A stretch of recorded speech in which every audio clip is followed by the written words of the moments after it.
Well, I've got two huge reports to share with you guys today. Number one, our United States Capitol is under attack, and you guys are going to be floored when I tell you what is going on. And number two, tyrannical dictator and one of the most evilest men in the world, George Soros, now has his grubby little hands in our radio industry and has literally just ignited a takeover. By the way, with the blessing of the FCC, and they actually fast-tracked the whole thing to get it done just before our United States election.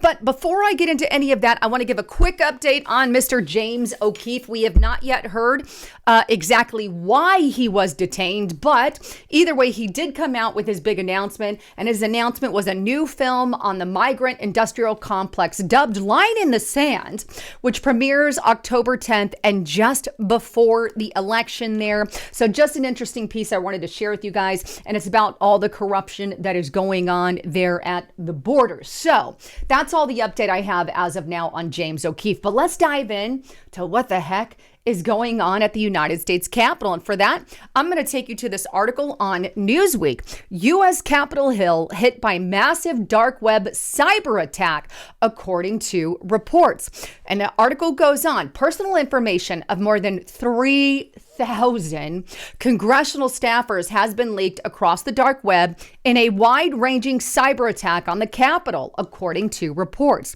Internet security firm Proton found over 1,800 passwords used by staffers in Congress available on the dark web through an investigation of exposed accounts among U.S. political staffers, according to the Washington Times.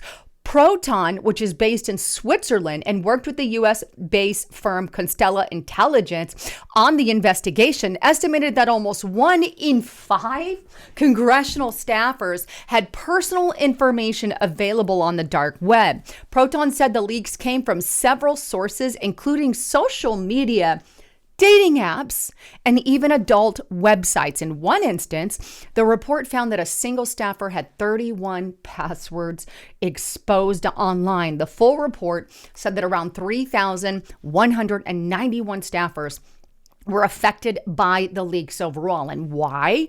Well, here's the kicker. Many of these leaks likely occurred because staffers used their official email addresses to sign up for various services, including high-risk sites such as dating and adult websites, which were later compromised in data breaches, Proton told the Washington Times. And of course, such actions can have potential consequences of comprised accounts, which could be severe. Oh my gosh, you think? So all these staffers who work for our congressional leaders have their stuff leaked, their password leaked, because they were using their email addresses, their official email addresses to sign up for dating apps. And this is over 3,000 of them, dating apps and adult websites. Why was this even okay at the congressional level? So many, maybe 10 or so, but 3,000? Something fishy is going on here that we have this massive hack. It's almost as if, hey, there's some kind of, I don't know, is there some kind of foreign info, or what the hell's going on? Why so many? And why is nobody questioning this massive breach and hack? This is big, people. This is really, really big. Again, the U.S. Capitol hit by massive dark web cyber attack. That's monstrous. Why didn't the FBI catch this before it happened? Good question. Oh, I know why. Because they're too busy going after conservatives, January 6ers, Catholics, people who protest against critical race theory on school board meetings. And hey, pro-lifers, as many have now been arrested right here in the good old-fashioned United States of America. The FBI today needs to be disbanded because they are useless and have completely lost the faith of the American people. This is insanity. We really, really, really need to get Donald Trump in office again. But this is insanity, folks. But meanwhile, while we have this massive dark web cyber attack on our own freaking Capitol, George Soros is seizing up the opportunity he has for quite some time. But anyway, George Soros is literally buying 200 plus radio stations. But before I get into that, just a quick break from my sponsor. Do you constantly feel exhausted or weighed down, or maybe even you struggled to get through the day?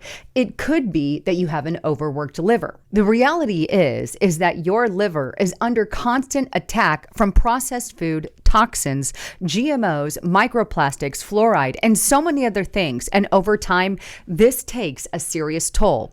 In fact, a staggering 100 million Americans now suffer from an overworked and sluggish liver, according to the American Liver Foundation. And that is about 1 in every 3 people. If you're tired of feeling that way, I highly recommend that you give your liver the support that it desperately needs. And you can do that by going to getliverhealth.com/haven. And you can check out the liver health formula from our sponsor, Pure Health Research. And right now, for my listeners only, you guys can try Liver Health Formula and get a free 1-month supply of nano powdered omega-3 to support your heart and health as well. Check it out by going to getliverhelp.com/haven. That's getliverhelp.com/haven.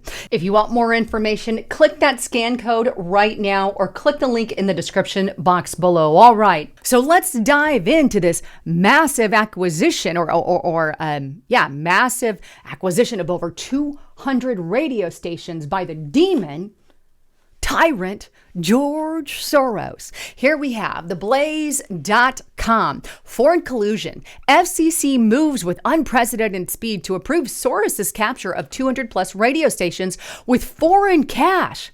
Right before the U.S. election, it goes on. Leftist billionaire and Democrat mega donor George Soros has been leaning on the Democrat-controlled Federal Communications Commission, or the FCC, for months in hopes of fast-tracking his group's acquisition of over 200 radio stations in over 40 markets, which, by the way, include stations that run shows from Glenn Beck to Mark Levin, to Eric Arison, to Sean Hannity, and Dana Loesch. These are mega conservative names, and they all fall under this acquisition by George Soros. What's going to happen to these people? Any guess, right? But it goes on. On Wednesday, the FCC reportedly adopted an order to approve the purchase, meaning that in a matter of days, Soros will likely take control of communications of over 165 million Americans with the help of unvetted foreign investors whom Democrats have spared from the FCC's customary national security review process. That's 165 million Americans. That is over one third of us here in the United States. That is absolutely massive. But it goes on to talk about this unvetted process, right? Representative Chip Roy of Texas and Ted Cruz of Texas and other critics noted, however, that such a transfer would be problematic as the reorganized company would exceed legal acceptable foreign ownership limits. Section 30110B of the Communications Act prohibits foreign owners from having a stake in the radio station's license exceeding 25%. And George Soros' cut would far exceed the 25% limit that is allotted. And how did this happen? Well, Audacity requested that the 5-member FCC, which has Democrat majority, take the unprecedented step of not only waiving the foreign ownership restriction in order to allow the purchase to move forward, but of putting off a national security review of the station's foreign interest holders. That's a double whammy. So basically, they said, we're going to ignore the foreign ownership rule, the 25%. Never fear. And we're going to fast track it. And hey, we're also going to ignore the review. We're going to put that off, at least for now, while George Soros takes it over just in time for the election. Look, the Democrats hold the majority of pretty much everything. They have all the 3-letter agencies. They have our colleges. They have our schools. They have Hollywood. They have television. They have pretty much a majority control over everything. It is crazy and sad. What they don't have full control over is the radio. But now, with this massive acquisition of over 200 stations, we're going to kiss a lot of that goodbye now. We don't have that dominance anymore. conservative values and think tanks will be over. We already have pretty much a one ruling system here in our country. But this is done, and it's too late, apparently. They went bankrupt over audacity, sell it, and George Soros bought it up. We need more millionaires and billionaires and trillionaires like Elon Musk, billionaires, to buy up, to do exactly what George Soros is doing. What's going to happen to these conservative people on these radio stations?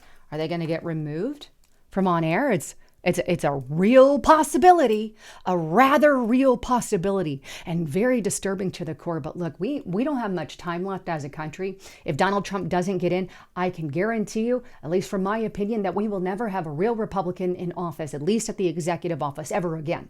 They have too much power over our country. And unfortunately, we're headed in the same direction as Europe, Australia, and all these other countries that have really gone tyrannical, including Germany and many other places. It is a scary thought. And we've got too many people sleeping out there voting for the Democrat candidate because they believe that, the Democrats are virtue signaling and just all about love and equality. And they care nothing about the policies till it really slams them in the pocket,